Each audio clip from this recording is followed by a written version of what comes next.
सेदिन मोहित Bhubaneswar railway platform रो bench उपरे एका बसी ट्रेन को अपेक्षा करथाए। ठीक से समय प्रथम थर पई देखिला से सुंदरी झीटी को हलदी रंगर साड़ी रे बेस सुंदर देखा जाउतरा। कथा को आखि दीटी खोला केश को गोला पीठरे स्मित हस जेमिति भगवान तांकू खूब निरीक्षे गढ़ी।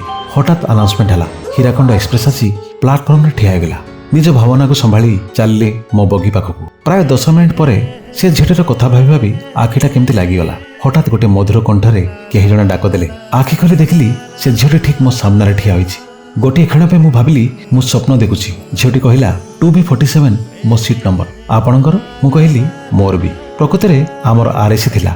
सीट कन्फर्म होई नथिला। मु पाखे जाई अधा सीट को छाड़ी देली। से मो पाखरे बसी गले। मने मने ठाकुर को गुहारी करथिली, हे प्रभु मो टिकट कन्फर्म हेनी सत, जहा हो पछे मो प्रथम देखार प्रथम प्रेमटी जेमिति कन्फर्म हो जाऊ।